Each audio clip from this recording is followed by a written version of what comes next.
Before we begin, tell us, where in the world are you watching from? Now, let's dive into today's story. Chapter 1. The Foundation of Trust. Nelson Hoover stood at the floor-to-ceiling windows of his corner office, surveying the city skyline that stretched endlessly before him. At 42, he had built an empire from nothing, a security consulting firm that now employed over 300 people and held contracts with major corporations across the state. His success hadn't come from luck or inheritance. It came from his ability to read people, to anticipate their moves, and to never, ever let his guard down. "Mr. Hoover," his assistant's voice crackled through the intercom. "Your wife called. She wanted to remind you about dinner with the Richardsons tonight." Nelson's jaw tightened slightly. Terry Richard. The man had been circling his family like a vulture for months, ever since Nelson had helped him secure a lucrative consulting contract with the city planning department.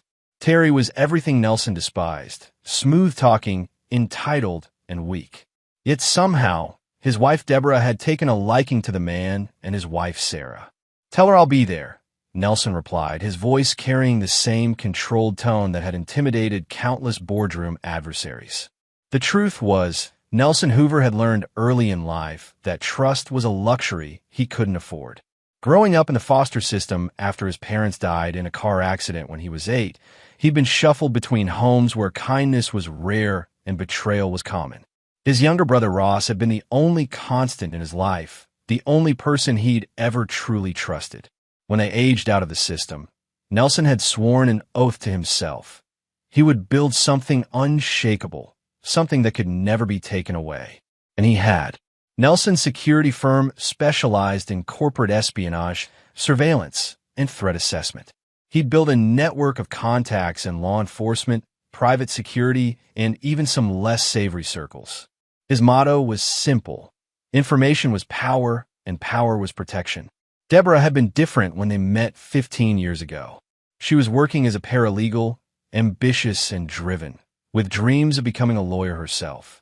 Nelson had been drawn to her intelligence and determination. She seemed to understand the value of building something together, of creating the stable family life neither of them had experienced growing up. They'd married within 2 years, and Alyssa had come along 3 years later. For a while, it had been perfect.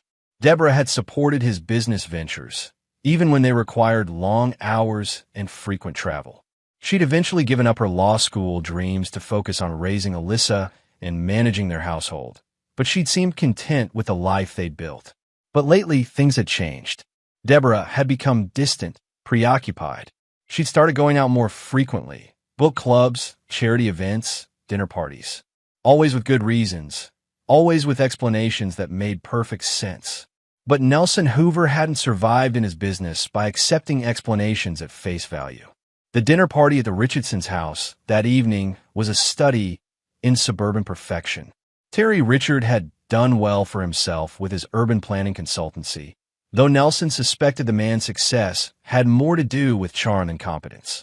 Their house was a showpiece, all modern fixtures and carefully curated art pieces that screamed of trying too hard. "Nelson," Terry approached with his trademark wide smile and firm handshake. "Glad you can make it. I was just telling the others about that security assessment you did for the Brennan Corporation. Brilliant work." Nelson nodded politely, his eyes scanning the room. Deborah was across the living room, laughing at something Sarah Richard had said. She looked radiant in her blue dress, her blonde hair catching the light from the chandelier.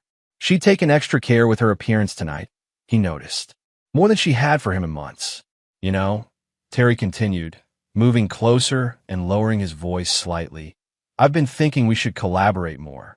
Your security expertise and my urban planning background. We could corner the market on comprehensive municipal consulting." "I'll consider it," Nelson replied, though internally he was already cataloging the reasons why he'd never want to be in business with Terry Richard. The man was too eager, too willing to share information, too quick to trust. These were fatal flaws in Nelson's world. As the evening progressed, Nelson watched. It was what he did best: observe, analyze, and file away details for future use. He noticed how Deborah's eyes lingered on Terry just a fraction too long when he spoke. How she found excuses to move closer to him, during conversations. How her laughter became more animated when he was around.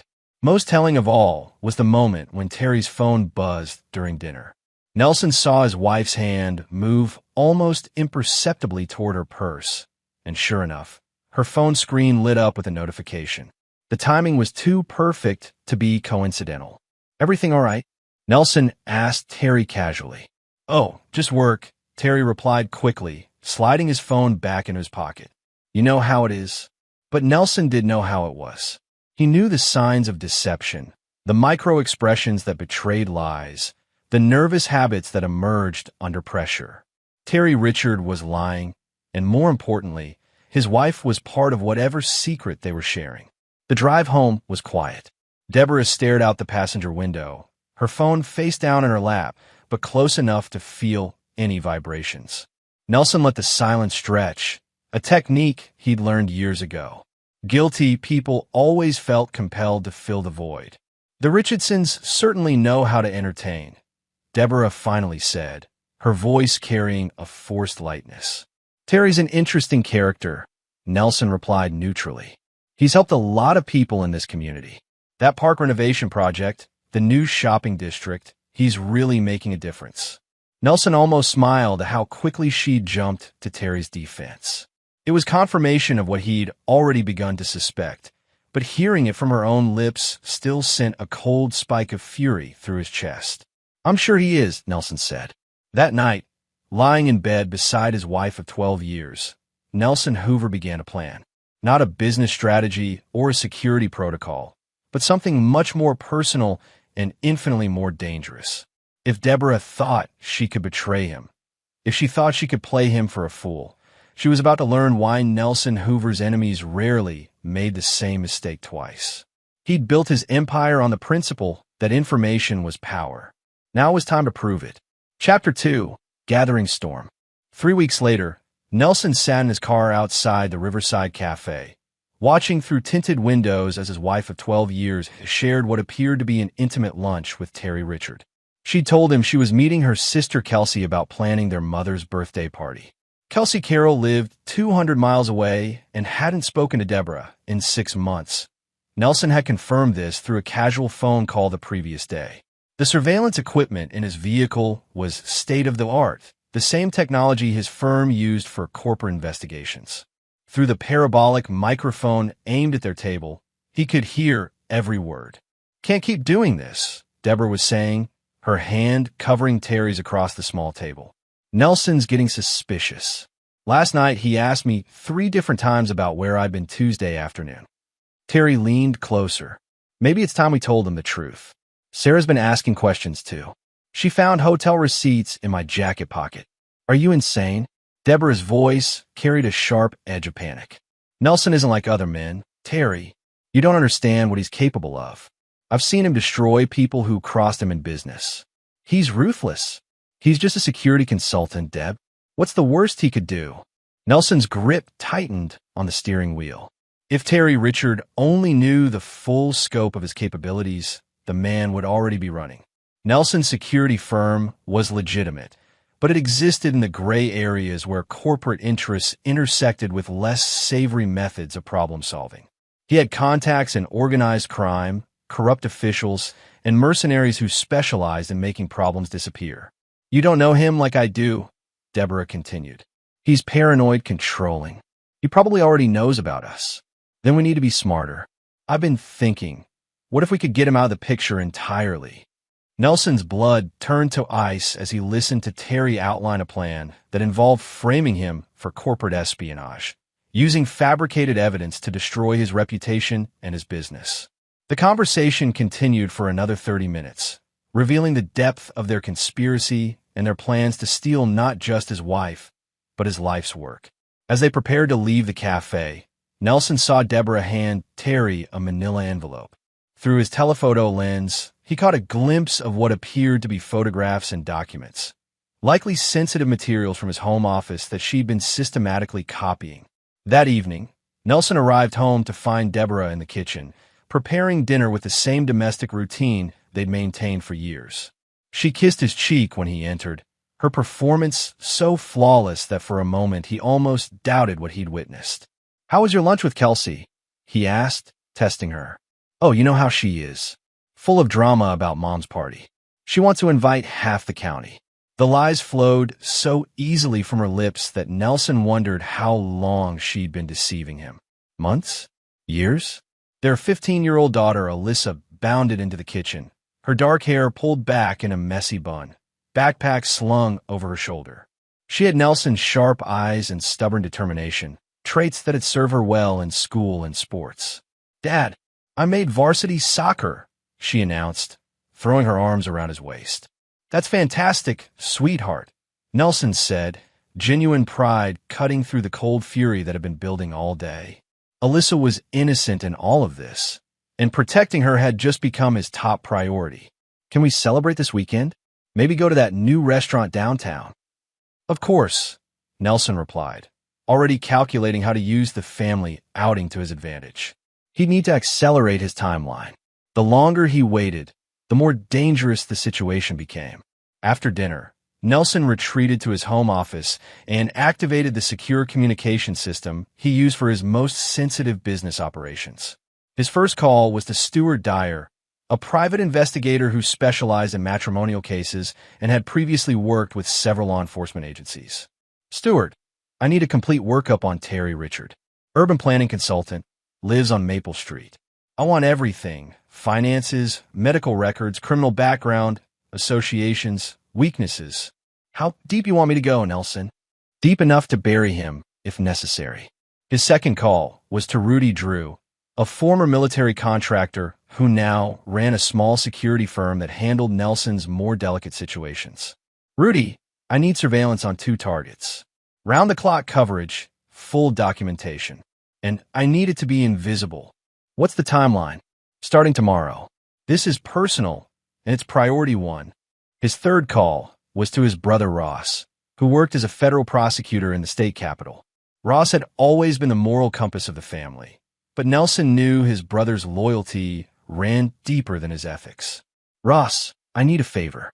Hypothetically, if someone were attempting to steal corporate secrets and frame an innocent party, what would be the best way to build an airtight case?" "Jesus, Nelson, what have you gotten yourself into?" "Nothing yet, but I want to be prepared."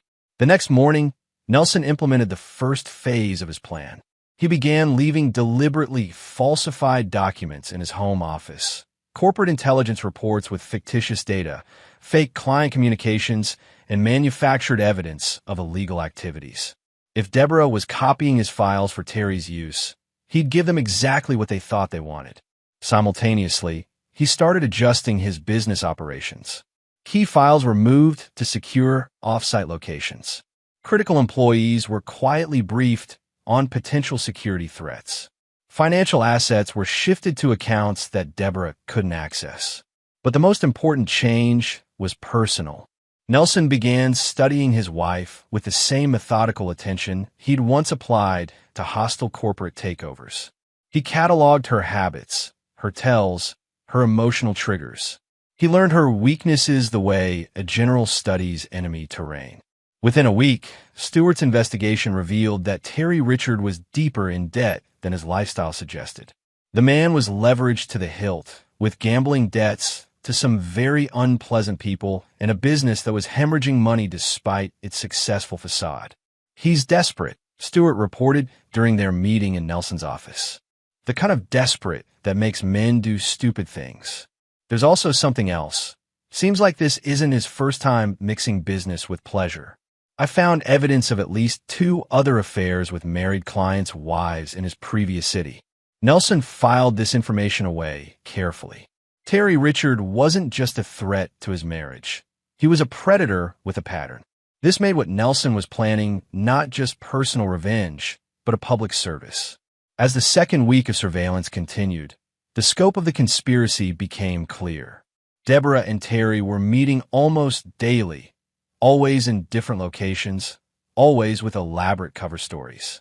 They'd been planning this for months, possibly longer. The betrayal wasn't just emotional. It was strategic, calculated, and designed to destroy everything Nelson had built. On Friday evening, As Nelson watched his wife prepare for another book club meeting, he realized that the woman he'd loved and trusted for over a decade was essentially a stranger.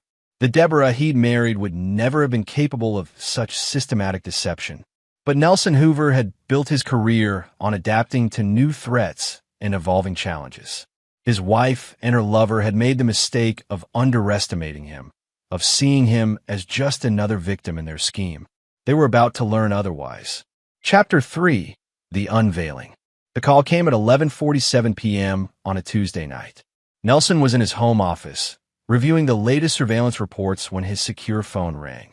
Detective Simon Fitzgerald's voice was tense. "Nelson, you need to see this. We've got security footage from your neighborhood that you're going to want to look at. Can you meet me at the station?" "What kind of footage?"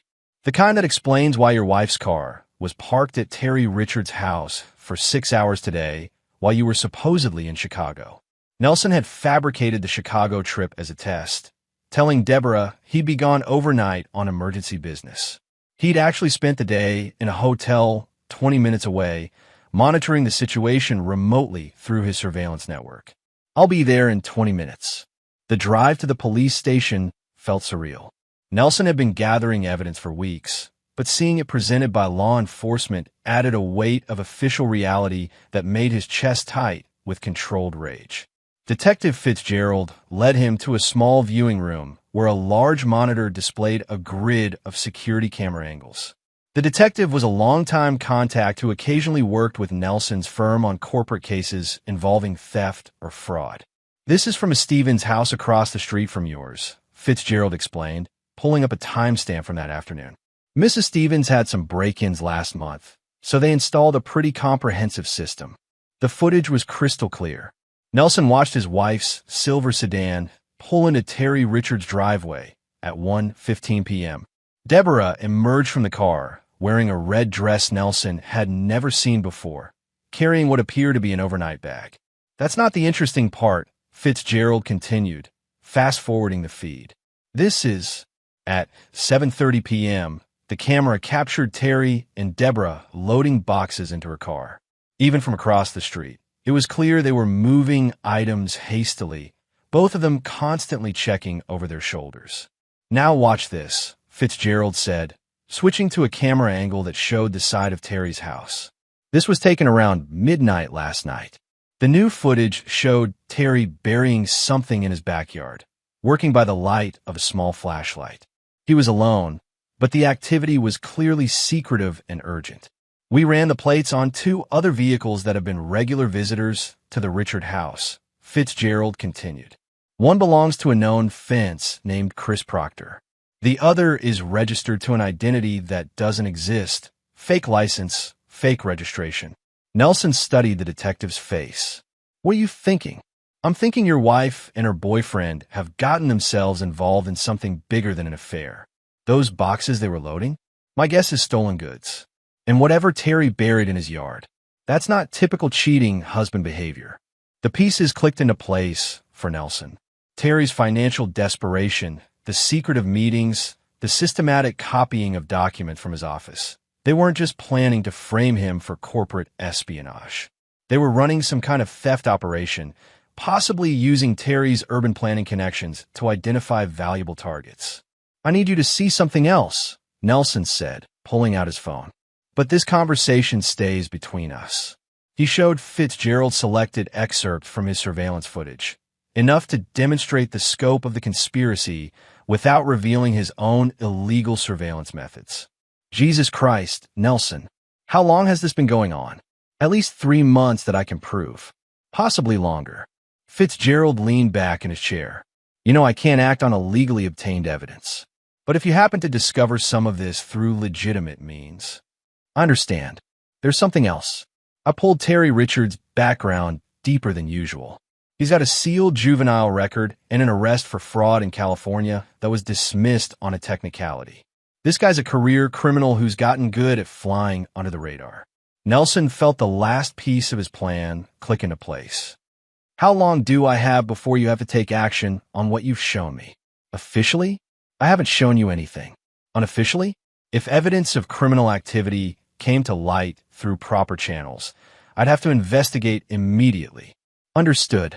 The drive home was when Nelson made his final decision. He'd been planning to expose Deborah and Terry, to destroy them financially and socially. But now he understood that they weren't just betraying him. They were criminals who had brought danger into his home, around his daughter. That changed everything. At 12:30 a.m., Nelson stood outside his own house, watching the windows for signs of movement. Deborah's car was in the driveway, but the master bedroom was dark. She was either asleep or pretending to be. He used his key quietly, disabling the alarm system with practiced efficiency. The house was silent as he moved through the familiar rooms, but something felt wrong. The air was too still, too tense. As he approached the staircase, he heard voices, hushed but urgent, coming from the bathroom down the hall. His wife's voice strained with fear, his mother's voice sobbing, and his brother Ross, who wasn't supposed to be here at all. Nelson moved silently up the stairs, his training taking over. The bathroom door was closed, but light spilled from underneath. As he got closer, he could make out the words. "Told you this would happen," his mother Maddie was saying through her tears. "I told you Nelson would find out." "Mom, please, we can fix this." Deborah's voice was desperate. "He doesn't have to know everything." "Know what?" That was Ross, and his voice carried a weight that Nelson had never heard before. "Deb, what you've done, what you've both done, there's no coming back from this." Nelson's hand froze on the doorknob as the implications hit him. Ross was here. His brother, the one person he'd trusted completely, was involved in this conspiracy. "Your daughter will never forgive us after this," his mother sobbed. "Alyssa doesn't deserve to learn the truth like this." "You can't go in," came Ross's shaking voice as footsteps approached from inside the bathroom. "You don't want to see this." But Nelson had already heard enough. His brother's betrayal cut deeper than his wife's infidelity, deeper than any corporate espionage or theft scheme. Ross had been part of this from the beginning. With controlled fury that had been building for weeks, Nelson kicked down the bathroom door. The scene that greeted him was even worse than he'd imagined. Deborah was kneeling on the floor, frantically shredding documents and flushing them down the toilet. His mother sat on the edge of the bathtub, clutching a photo of Nelson and Ross as children, tears streaming down her face. And Ross stood frozen by the window, a gun in his trembling hand. But it was what was scattered across the bathroom counter that made Nelson's blood run cold. Photographs of Alyssa. Surveillance photos taken without her knowledge, detailed information about her daily routines, her school schedule, her friends. They hadn't just been planning to destroy him financially. They'd been preparing to use his own daughter as leverage. The room fell silent as everyone turned to stare at Nelson standing in the doorway. In that moment, looking at the three people he'd trusted most in the world, Nelson Hoover felt the last remaining piece of his humanity simply switch off. "Well," he said, his voice carrying the same deadly calm that had preceded the destruction of every enemy he'd ever faced. "This is interesting." The war had begun. Chapter 4. Information Warfare. The silence in the bathroom stretched for nearly 30 seconds before Ross broke it, his voice barely above a whisper. "Nelson, I can explain." "No," Nelson interrupted, his tone carrying the same cold precision he used in hostile corporate negotiations. "You really can't." He stepped fully into the bathroom, his eyes cataloging every detail. The shredded documents floating in the toilet water, the surveillance photos of his daughter spread across the counter, his mother's tear-stained face, his wife's desperate expression, and most importantly, the service weapon in his brother's shaking hand.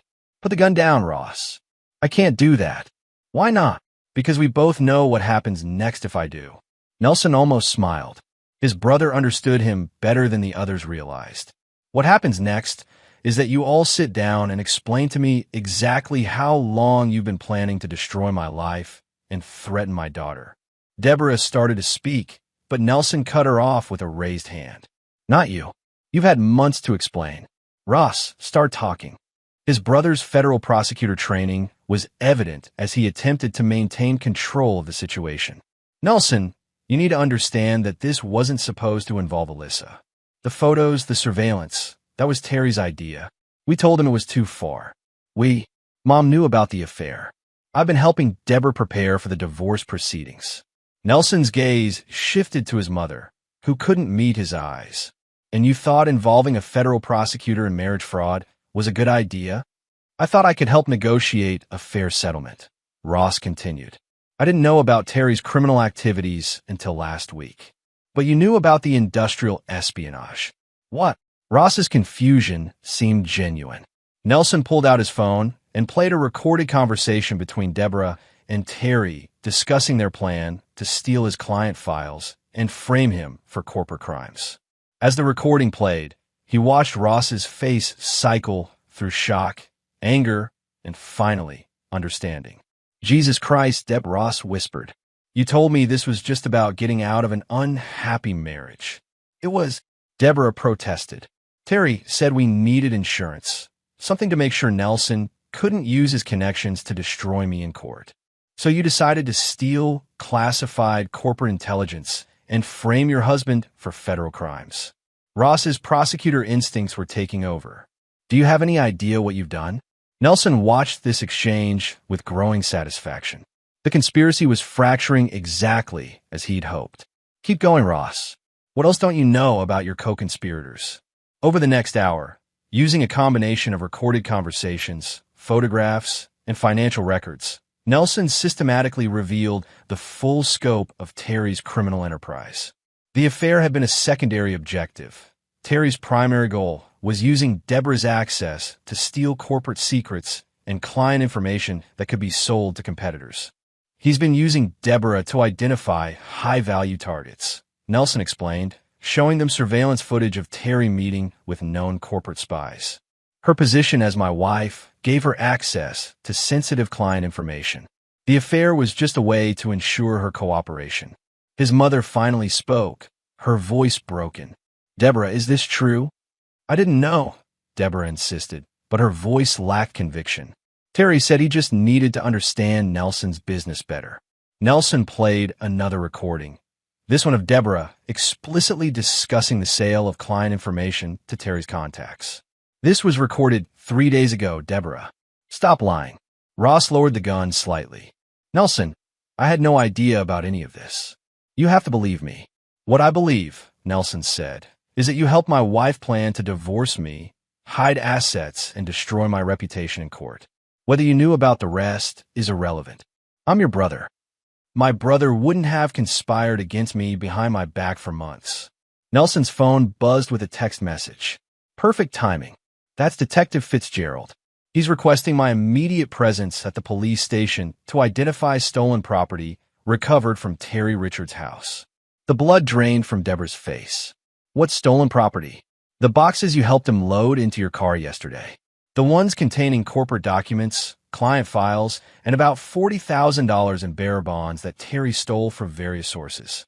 Nelson had orchestrated Terry's arrest through a carefully planned sequence of anonymous tips, planted evidence, and strategic information sharing with law enforcement.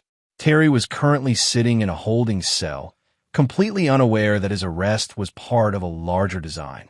Ross, as a federal prosecutor, you understand that harboring a fugitive and conspiracy to commit fraud are serious charges.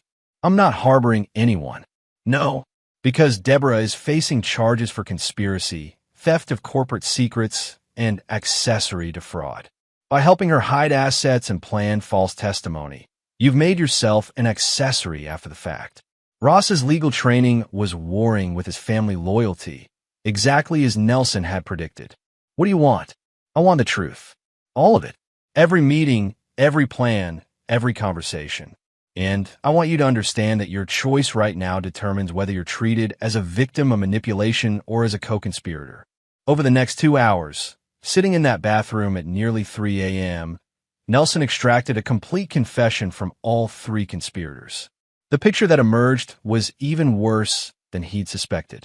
The affair had started 6 months ago, but the planning went back almost a year. Deborah had approached Ross first, claiming that Nelson was becoming emotionally abusive and controlling. She'd asked for advice about divorce proceedings and asset protection. Ross, driven by childhood memories of their foster care experiences and a protective instinct toward family, had agreed to help. He connected Deborah with discreet legal resources and helped her understand how to document potential abuse claims. Terry had entered the picture 3 months later, initially as a potential romantic interest for Deborah after her divorce. But as their relationship developed, Terry had begun pressuring her for access to Nelson's business information, claiming he needed to understand what they were up against. He said Nelson was dangerous, Deborah explained, her voice hollow with exhaustion. He showed me articles about corporate espionage cases, said that people in your business sometimes used violence to protect their interests. So you gave him access to our home office. Just a few files at first. He said he needed to know if you were monitoring me, if you had surveillance equipment in the house. And then he started asking for specific client information. He said his contacts in urban planning could help identify if you were involved in anything illegal.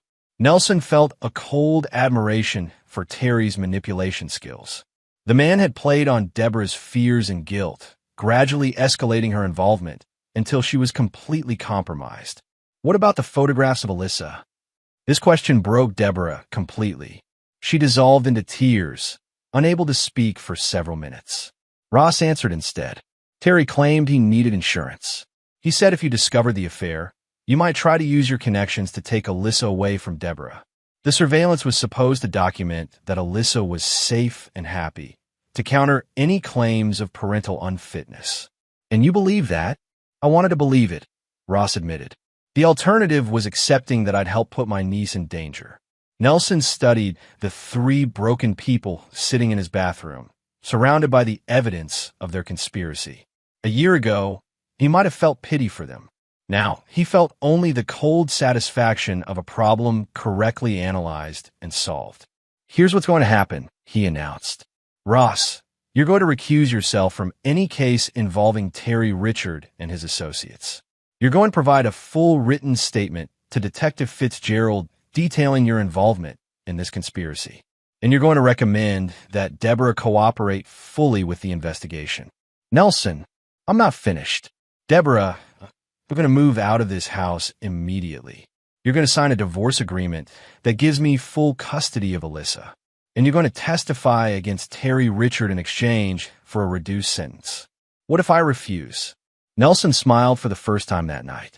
Then I released the evidence I've gathered to the FBI, the IRS, and the State Bar Association. Terry Richard goes to federal prison for espionage. You go to state prison for conspiracy. And Ross loses his license to practice law and faces federal charges for corruption. You're bluffing. Am I? Ross, tell her about my reputation for bluffing. Ross met his brother's eyes and shook his head slowly. He's not bluffing, Deb. He never bluffs. But I'm also not unreasonable, Nelson continued. Cooperate fully, and I'll ensure that the charges against you are minimal. You'll serve your time, and when you get out, you'll be free to start over somewhere else. Far away from here. And us? Ross asked quietly. Nelson looked at his brother, the person who had shared his childhood trauma, who had been his closest ally for over 30 years, and felt nothing but cold disappointment. There is no us anymore, Ross. There's just the consequences of your choices.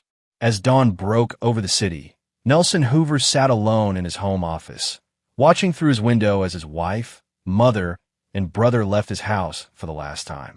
Phase 1 of his plan was complete. But Terry Richard was still alive, still breathing, still existing in the same world as his daughter. That was a problem that required a more permanent solution. Chapter 5. The Art of Destruction. The courtroom was packed with reporters, legal professionals, and curious onlookers who had followed the case of Terry Richard's spectacular downfall. Nelson sat in the gallery, observing the proceedings with the detached interest of a scientist watching a carefully controlled experiment. Terry looked haggard after 6 weeks in county jail awaiting trial. His expensive clothes had been replaced with an orange jumpsuit, and his confident demeanor had crumbled into the desperate anxiety of a man finally understanding the scope of his predicament.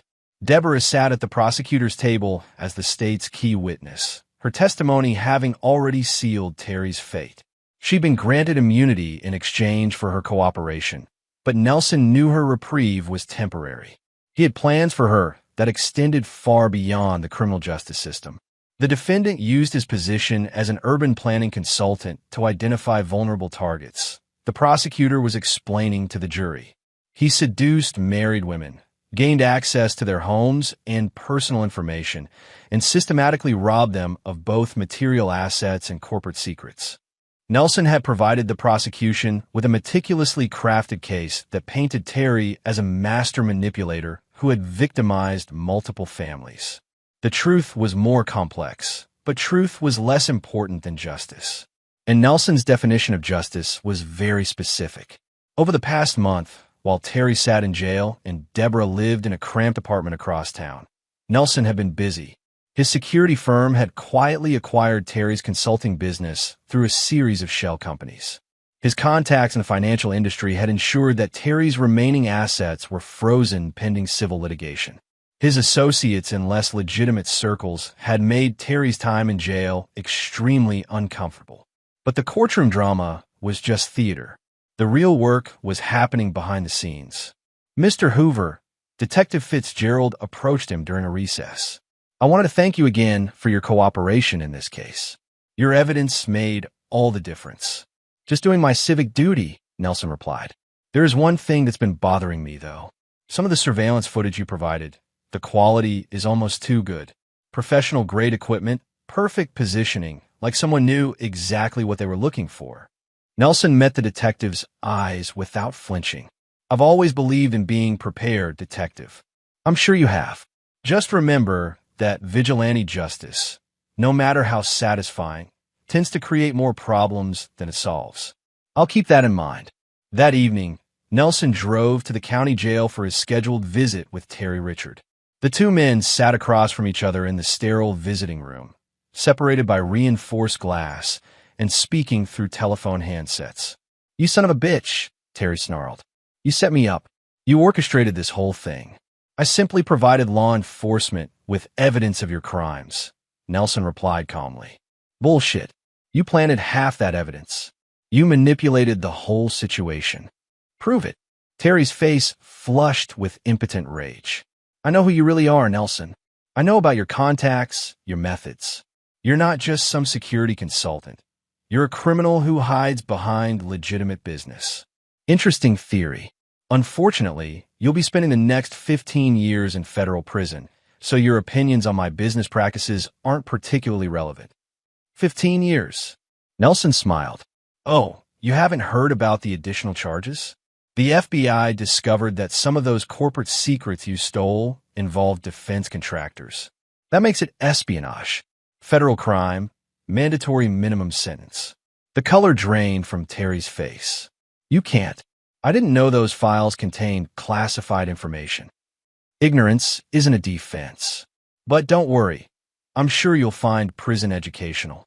Nelson leaned closer to the glass. I want you to understand something, Terry. What's happened to you so far isn't punishment. It's just the appetizer. The real consequences for threatening my family are just beginning. What are you talking about? I'm talking about Brett Schmidt, your cellmate. Interesting man. He's serving time for aggravated assault, but he also has 3 daughters of his own. He's very protective of children, very angry at men who prey on families. Terry's eyes widened as he understood the implication. You can't do this. There are rules, even in prison. Are there? I wouldn't know. I've never been to prison. Nelson stood to leave, then paused. Oh, and Terry? Your former business associates. The ones you owed money to before you got desperate enough to steal from my wife. They're very disappointed that you'll never be able to pay them back. I understand they've put a bounty on your head. Nothing fatal, just educational. Wait. Terry's voice cracked. What do you want? Money? I'll pay you back everything. I'll disappear, leave the country. What I want, Nelson said quietly, is for you to understand that some mistakes can't be fixed. Some people can't be reasoned with. And some consequences are permanent. As Nelson walked away from the jail, he felt no satisfaction, no sense of completion. Terry Richard was finished. His life, his freedom, his future were all destroyed. But destroying Terry had been the easy part. The hard part was what came next. Deborah was waiting for him at the restaurant where they'd had their first date 15 years ago. She looked older, worn down by the stress of the past few months. Her hand shook slightly as she lifted her coffee cup. "Thank you for meeting me," she said. "You said it was about Alyssa." "It is. I want to see her." "No. Nelson, please. I know I've lost the right to be her mother, but I love her. I need her to know that none of this was her fault." "You're right about one thing. You've lost the right to be her mother." Deborah's eyes filled with tears. "I know you hate me. I know I destroyed everything we built together. But she's innocent in all this." "Yes, she is, which is why she doesn't need to be reminded of your existence. I'm still her mother." "No," Nelson said, his voice carrying absolute finality. "You're the woman who put my daughter in danger, who photographed her without her knowledge, who conspired with a criminal to destroy her father. You're not her mother anymore. The court gave me visitation rights." Nelson pulled a thick envelope from his jacket and placed it on the table. "Those rights have been terminated. The family court reviewed additional evidence about your involvement in Terry's criminal activities. They determined that you pose a continuing threat to Alyssa's safety and well-being." Deborah opened the envelope with trembling hands. As she read the court documents, her face went white. "This says I conspired to kidnap her. The surveillance photos, the detailed information about her schedule, the fake identities Terry was using, it all points to a kidnapping plot. Whether that was your intention is irrelevant. The evidence speaks for itself. You fabricated this. Prove it." The same words he'd used with Terry, delivered with the same cold finality. Deborah stared at him across the table, finally understanding the full scope of what she was facing. "What happens now? Now you disappear. You take the immunity deal, you serve whatever minimal sentence the court imposes, and then you start over somewhere far away from here. And if I don't..." Nelson's expression didn't change, but something shifted in his eyes that made Deborah shrink back in her chair. "Then I stopped being reasonable. I don't understand. Deborah, you spent months gathering intelligence about my business, my clients, my methods. You must have learned something about the kind of work I really do." She had. Nelson could see it in her face, the dawning recognition of what she'd unleashed by betraying him. "I'm not just a security consultant," Nelson continued. "I'm a problem solver. I make threats go away, usually through legal means, sometimes through financial pressure, occasionally through methods that exist in the gray areas between legal and illegal." "Are you threatening me?" "I'm explaining your options. You can disappear voluntarily, or you can be disappeared involuntarily. Either way, you're not going to be part of Alyssa's life." Deborah sat in silence for several minutes, processing the impossible choice she'd been given. Finally, she spoke in a voice barely above a whisper. "I loved you, Nelson. For 12 years, I really loved you." "I know," Nelson replied. "That's what makes this so disappointing." As he walked away from the restaurant, leaving Deborah alone with her shattered life, Nelson felt the familiar satisfaction of a problem correctly solved. Terry was destroyed. His mother was too ashamed to show her face in their social circle. Ross had resigned from the prosecutor's office and moved to another state. But there was still one loose end to tie up, one final lesson to teach about the consequences of betraying Nelson Hoover. The lesson was for Alyssa, and it would be the most important education she'd ever receive. Chapter 6. Legacy of Steel.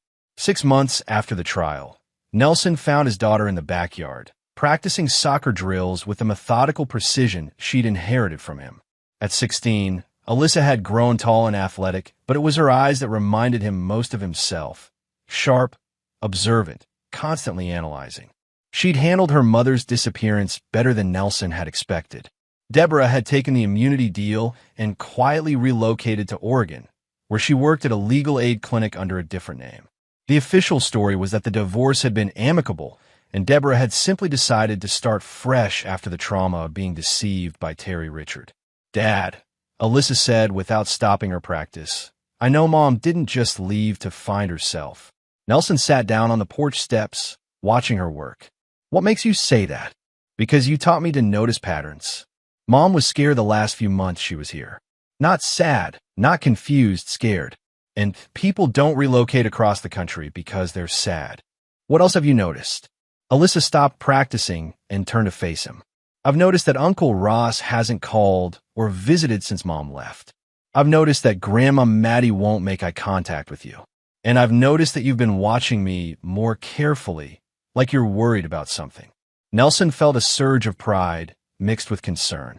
His daughter was too intelligent for her own good. But in his world, intelligence was the only reliable protection. Sit down, Alyssa. It's time you learn some things about the world. For the next hour, Nelson told his daughter a carefully edited version of the truth. He explained that her mother had been deceived by a criminal who used their relationship to steal from Nelson's business. He described how the situation had escalated to the point where Alyssa herself had been threatened. He outlined the steps he'd taken to protect their family and ensure their safety. So Mom was working with this Terry guy to steal from you. Your mother made some very poor choices. She got involved with people who were dangerous, and those choices put all of us at risk. And you stopped them. I protected our family. Alyssa was quiet for several minutes, processing this information. Finally, she asked the question Nelson had been dreading. Are you a good person, Dad? I'm a person who takes care of the people I love, Nelson replied. Sometimes that requires doing things that other people might consider wrong. That's not what I asked. Nelson looked at his daughter, this brilliant, perceptive young woman who would soon be making her own choices about right and wrong, and decided she deserved honesty. No, Alyssa, I'm not a good person. I'm a necessary person. I solve problems that good people can't solve, and I protect things that good people can't protect. Like our family. Like our family. What happened to Uncle Ross? This was the hardest part to explain. Ross chose to help your mother, even though he knew it was wrong. He chose her side over our family's safety. So you made him leave too. I gave him the same choice I gave your mother. Disappear voluntarily or be disappeared involuntarily. Alyssa absorbed this with the same analytical calm she applied to everything else. Do you think I'm a good person? I think you're smart enough to understand that the world isn't divided into good people and evil people. It's divided into people who protect their families and people who put their families at risk. And which one do you want me to be? Nelson stood up and walked over to where she was sitting.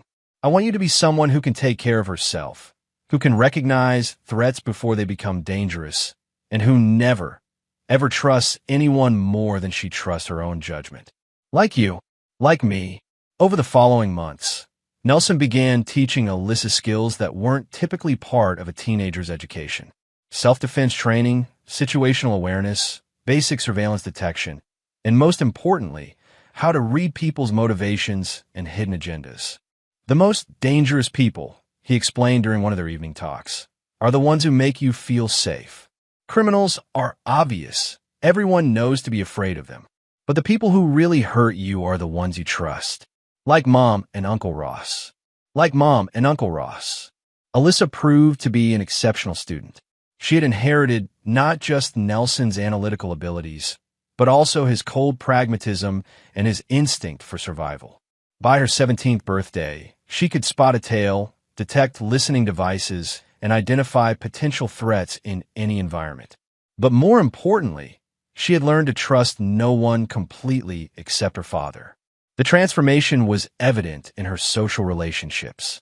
She maintained friendships at school, but kept them superficial. She dated occasionally, but never seriously. She excelled academically, but always had backup plans.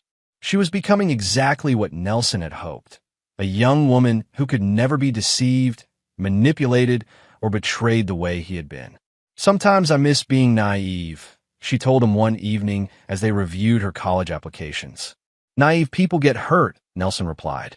I know, but they also get to trust people. They get to believe that the people they love won't betray them. And look how well that worked out for me. Alyssa was quiet for a moment. Do you think I'll ever be able to have a normal family? Someone I can trust completely? Nelson considered the question seriously. I think you'll be able to have something better than normal. You'll have a family built on honesty instead of illusion. You'll never have to wonder if the people you love are plotting against you. Because I'll always be watching for it. Because you'll always be prepared for it. As Alyssa's high school graduation approached, Nelson realized that his greatest achievement wasn't building a successful business or destroying his enemies. It was creating a daughter who would never be vulnerable the way he had been. She would never trust blindly, never love naively, never assume that family loyalty was unconditional. She would be alone in many ways, but she would be safe. And in Nelson Hoover's world, safety was the only thing that mattered. "Dad," Alyssa said one evening as they went over her college plans, "I've been thinking about what I want to study. And I want to learn everything you know. Business, security, investigation, all of it. I want to be able to do what you do." Nelson felt a mixture of pride and sadness at her words. "It's not an easy life, Alyssa. Easy lives are for people who don't have enemies. And you think you'll have enemies?" She smiled, and for a moment Nelson saw himself reflected in her expression. The same cold calculation, the same ruthless pragmatism. "I think everyone has enemies, Dad. Most people just don't realize it until it's too late." As Nelson looked at his daughter, brilliant, beautiful, and completely without illusions about human nature, he realized that he had succeeded beyond his wildest expectations. Deborah's betrayal had cost him his faith in love and family, but had given him something more valuable, a daughter who would never be naive enough to trust anyone completely. The lesson was complete. The legacy was secure. And Nelson Hoover, for the first time in months, allowed himself to smile. Chapter 7. The Final Account. 2 years later, Nelson stood in the cemetery where his parents were buried, a place he visited only on the anniversary of their death. Alyssa stood beside him, now 19 and home from her first year at Columbia University, where she was double majoring in criminal justice and international business. "I got a letter from Mom yesterday," she said quietly. Nelson's expression didn't change, but his entire body tensed. "What did it say?" "She wants to see me. She's getting married to some lawyer in Portland, and she wants me to be at the wedding." "What did you tell her?" "Nothing yet. I wanted to talk to you first." Nelson had always known this moment would come. Deborah had honored their agreement for 2 years, staying away and building a new life, but maternal instincts were powerful forces that rarely stayed buried forever. "What do you want to do?" Alyssa was quiet for several minutes, staring at their parents' headstone. "I want to understand why she did it. Not the whole conspiracy with Terry. I understand that. I want to understand why she chose a stranger over her own family. And you think seeing her will give you those answers?" "I think I need to look her in the eye and see if there's anything left of the woman who used to read me bedtime stories." Nelson nodded slowly. "Then we'll go to Portland." "You don't have to." "Yes, I do. If you're going to face your mother, you're not doing it alone." The flight to Portland was tense. Alyssa had grown into a formidable young woman, tall, confident, and possessed of the same predatory intelligence that had made Nelson successful. But she was still his daughter, and the prospect of seeing Deborah again clearly unsettled her. "I've been thinking about forgiveness," Alyssa said as their plane descended toward the airport. "It's overrated," Nelson replied. "Is it? I mean, what if holding on to anger is just another way of letting the people who hurt you control your life?" Nelson studied his daughter's profile as she looked out the airplane window. "Are you planning to forgive your mother?" "I'm planning to understand her. There's a difference." They met Deborah at a small cafe in downtown Portland. She looked older, softer somehow, with gray threading through her hair and laugh lines around her eyes. She was wearing a simple dress and a modest engagement ring. And when she saw Alyssa, she began to cry immediately. "You're so beautiful," Deborah whispered, reaching out tentatively as if she wasn't sure she had the right to touch her own daughter. Alyssa submitted to the embrace, but Nelson could see the tension in her posture, the way she held herself ready to pull away at any moment. "Hello, Nelson," Deborah said, her voice carefully neutral. "Deborah." They sat at a corner table, 3 people connected by blood and history, but separated by choices that couldn't be undone. For the first few minutes, the conversation was stilted, formal, updates about school, work, the weather. Finally, Alyssa cut through the pleasantries. "I need you to explain something to me, Mom. I need to understand how you could choose Terry Richard over your own family." Deborah's composure cracked slightly. "It wasn't that simple, sweetheart." "Then make it simple for me." Over the next hour, Deborah told her version of the story. She talked about feeling trapped in a marriage that had become cold and distant. She described her growing fear of Nelson's business associates and methods. She explained how Terry had seemed to offer an escape from a life that felt increasingly dangerous and isolated. "I was scared," she concluded, "not just of your father, but of the kind of life we were living. The security measures, the constant suspicion, the way he taught you to see enemies everywhere. So you decided to prove him right, Alyssa said quietly. What? You decided to actually become the enemy he was watching for. Deborah flinched as if she'd been slapped. That's not.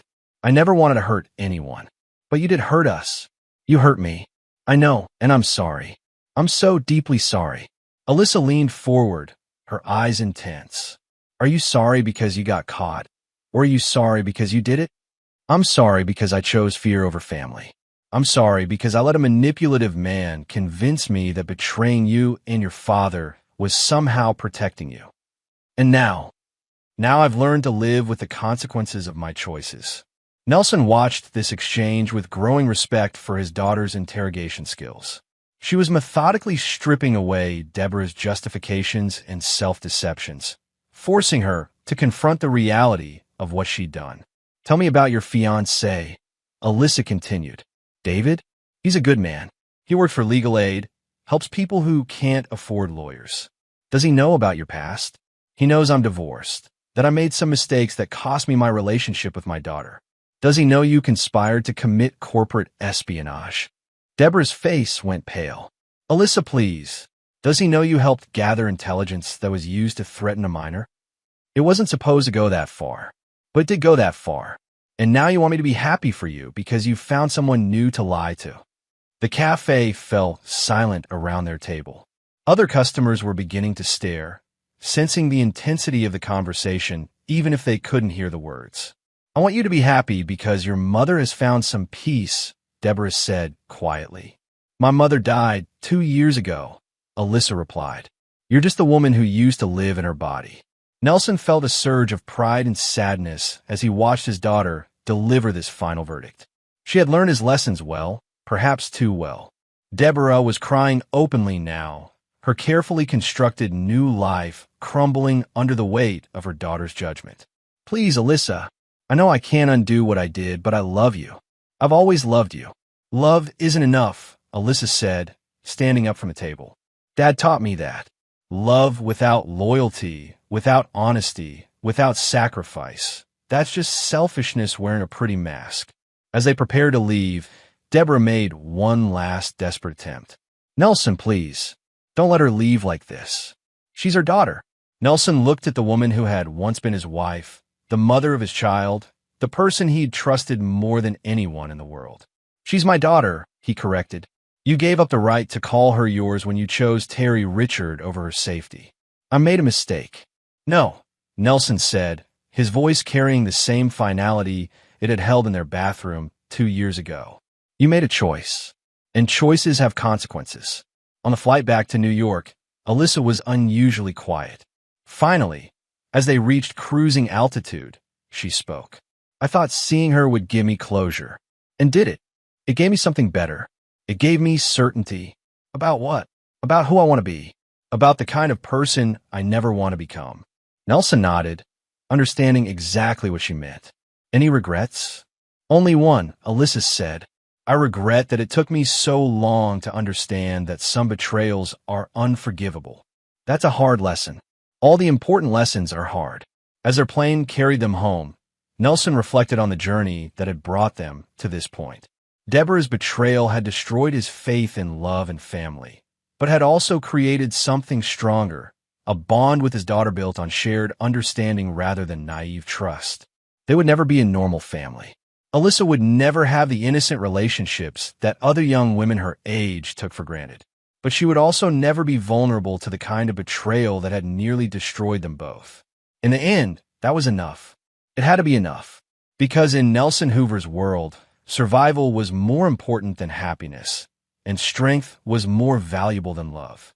And as he looked at his daughter, brilliant, beautiful, and absolutely ruthless, he knew that whatever challenges lay ahead, she would be ready for them. The student had surpassed the teacher. The legacy was complete. Chapter 8, Blood and Judgment. 3 years had passed since the confrontation in Portland when the call came that would test everything Nelson had taught his daughter. Alyssa was in her final year at Columbia, preparing for law school, when Detective Fitzgerald contacted Nelson with news that sent ice through his veins. Terry Richard was found dead in his cell this morning, Fitzgerald reported. Apparent suicide, but there are some irregularities that have the warden asking questions. Nelson kept his voice neutral. What kind of irregularities? The kind that suggest maybe it wasn't suicide after all. The kind that point to someone with resources and connections orchestrating events from the outside. Are you suggesting I had something to do with this? I'm suggesting that Terry Richard had a lot of enemies, and some of them might have decided that 15 years in federal prison wasn't justice enough. Nelson understood the subtext. Fitzgerald was giving him a warning, not an accusation. I appreciate the heads-up, detective.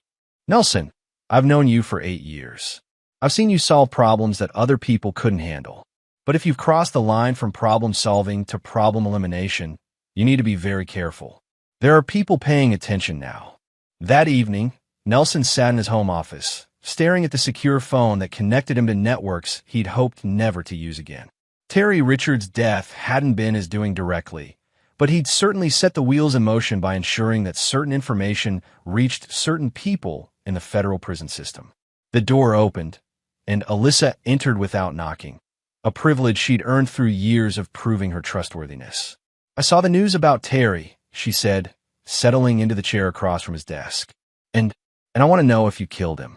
Nelson met his daughter's eyes without flinching. Would it matter if I did? It would matter to me. Why? Alyssa was quiet for a moment, considering her words. Because I need to understand where the line is. I need to know how far you're willing to go to protect our family. How far do you think I should be willing to go? As far as necessary. Nelson felt a chill at the matter-of-fact way she delivered this statement. Even if that includes murder? Even if that includes whatever it takes to keep the people I love safe. They sat in silence for several minutes, two people bound by blood and shared understanding, contemplating the moral territory they were mapping together. I didn't kill Terry Richard, Nelson finally said, but I made sure that the people who did kill him understood that his death would be appreciated. That's not the same thing as murder. Legally, it absolutely is the same thing. I could be charged as an accessory to homicide. But morally, Nelson studied his daughter's face, seeing his own ruthless pragmatism reflected in her features. Morally, Terry Richard stopped being a person when he threatened my family. Everything that happened to him after that was just consequences. I understand. Do you? Because once you cross certain lines, Alyssa, you can never go back. Once you accept that some people deserve to die, you change into something that most of society would consider monstrous. And you think I'm not ready for that. I think you're 22 years old, and you shouldn't have to make these choices yet. Alyssa leaned forward, her expression intense. But I am making these choices, Dad. Every day. Every time I decide who to trust, who to help, who to protect. The only difference between us is that you've had to deal with the consequences of those choices, and I haven't. Yet, the truth of her words hit Nelson like a physical blow. His daughter wasn't an innocent being corrupted by his influence. She was a natural predator who had inherited his instincts and refined them through his teaching. The realization was both terrifying and incredibly proud. There's something else, Alyssa continued. Something I need to tell you. What? Mom's fiancé contacted me last week. David, the lawyer from Portland. Nelson's entire body tensed. What did he want? He wanted to warn me that Mom is planning to file a motion to regain visitation rights. She's claiming that enough time has passed, that she's rehabilitated, that she deserves a chance to rebuild our relationship. And what did you tell him? I told him that if she tries to insert herself back into our lives, I'll destroy her the same way you destroyed Terry. Nelson stared at his daughter, seeing not the child he'd raised, but the woman she'd become, cold, calculating, and absolutely lethal when threatened. Alyssa, you can't. Can't what? Can't protect myself? Can't defend the family I chose to keep? Can't apply the lessons you taught me? You can't threaten your mother. Why not? Because she gave birth to me? Because we share DNA? You taught me that blood doesn't guarantee loyalty. You proved it when you cut off Uncle Ross and Grandma Maddie. Nelson realized he was seeing the final evolution of his daughter's education. She had learned his lessons so thoroughly that she was now prepared to apply them to anyone, including the woman who had given her life. What exactly did you tell David? I told him that Mom made her choice when she betrayed our family. I told him that she gave up the right to be part of my life when she chose a criminal over her own daughter. And I told him that if she pushes this issue, I'll make sure that her new husband learns exactly what kind of woman he's planning to marry. You're talking about destroying an innocent man's life to get to her. I'm talking about protecting myself from a woman who has already proven she can't be trusted. David seems like a nice man, but nice men deserve to know the truth about the women they're marrying. Nelson felt a moment of vertigo as he realized that his daughter had not only learned his methods, but had surpassed them. Where he had been content to exile Deborah and move on, Alyssa was prepared to wage total war against anyone who threatened the life they'd built. What if David told her what you said? He did. She called me yesterday, and she was crying, begging me to reconsider, promising that she's changed, that she would never hurt us again. What did you tell her? Alyssa's smile was cold and absolutely ruthless. I told her that promises from her are worthless. I told her that she had one chance to be part of my life, and she threw it away when she chose Terry Richard over her family. And I told her that if she files any legal motions, if she tries to force her way back into our lives, I'll systematically destroy everything she's built in Portland. Ow! The same way you would, Dad. Information warfare.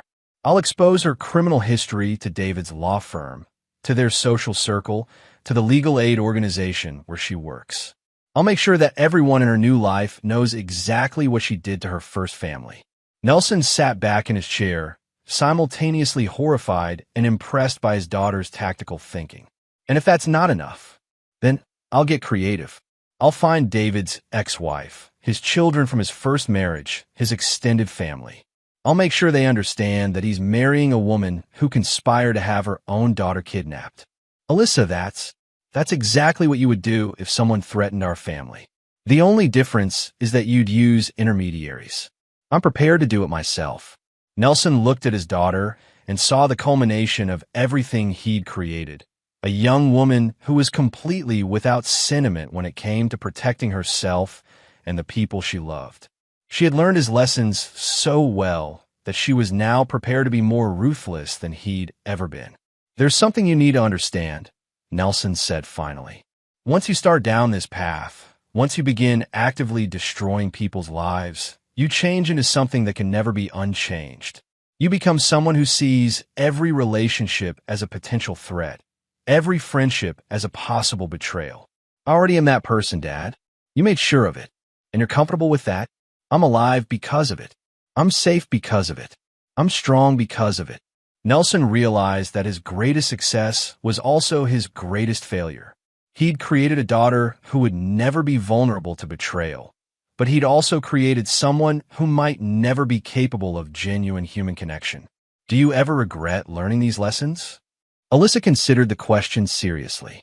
Sometimes I wonder what it would be like to trust people completely, to love without reservation, to believe that the people in my life would never hurt me.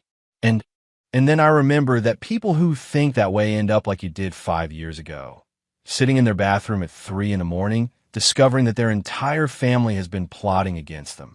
Nelson nodded, understanding that his daughter had made the same choice he'd made years ago. She'd chosen strength over happiness, safety over love, control over trust. So what happens now? Now we wait to see if Mom is smart enough to accept the life she's built in Portland, or stupid enough to try to reclaim the family she destroyed here. And if she chooses stupidity, Alyssa's smile was sharp enough to cut glass. Then she'll learn that the daughter she abandoned isn't nearly as forgiving as the husband she betrayed. As Nelson watched his daughter leave his office, he felt the complex mixture of pride and sorrow that had become familiar over the past few years. He'd succeeded in creating exactly what he'd intended, a young woman who could never be deceived, manipulated, or betrayed. But in the process, he'd also created something else, a predator who was now fully prepared to hunt. The student had indeed surpassed the teacher. The question was whether the world was ready for what they'd unleashed. Chapter 9. The Reckoning. 6 months later, Nelson stood in the boardroom of his security firm, looking out at the skyline he'd dominated for over 2 decades. At his side, Alyssa reviewed the final contracts that would transfer operational control of the company to her upon her graduation from law school. At 23, she was already more ruthless and strategically minded than most CEOs twice her age. "The Portland situation has been resolved," she reported, her voice carrying the same cold efficiency that had become her trademark. "How resolved?" "Permanently. Mom withdrew her petition for visitation rights and signed a legally binding agreement never to contact me again. David filed for divorce last week." Nelson didn't ask for details. He learned that his daughter's methods, while effective, were often more brutal than his own. "Any collateral damage?" "Some. David's legal career is probably over, and Mom will have difficulty finding employment in her field. But they're both alive and free to start over somewhere else." "And you're satisfied with that outcome?" "I'm satisfied that the threat has been neutralized without requiring more extreme measures." Nelson noted the careful phrasing. His daughter had learned to speak in the language of corporate euphemisms when discussing activities that existed in the gray areas between legal and illegal. "There's something else we need to discuss," Alyssa continued, pulling out a tablet and displaying a series of photographs. "I've been monitoring Uncle Ross's activities in California." The photos showed Ross meeting with FBI agents, entering federal buildings, and reviewing documents in what appeared to be a secure facility. "He's cooperating with a federal investigation into corporate security firms that operate in legal gray areas," Alyssa explained. "Specifically, he's providing information about your methods and client relationships." Nelson felt the familiar cold fury that had driven him for the past 5 years. "How long has this been going on?" "At least 6 months. Maybe longer. He's been very careful, but not careful enough." "What's the scope of the investigation?" "They're building a RICO case. Conspiracy, racketeering, possibly murder charges related to Terry Richards' death." Nelson stood motionless for several minutes, processing this information and its implications. His brother's betrayal had been personal. This betrayal was existential. It threatened not just his freedom, but his life. "Recommendations?" "We have 3 options," Alyssa said, her voice as calm as if she were discussing lunch plans. "We can try to discredit Ross's testimony by exposing his own criminal involvement in Mom's conspiracy.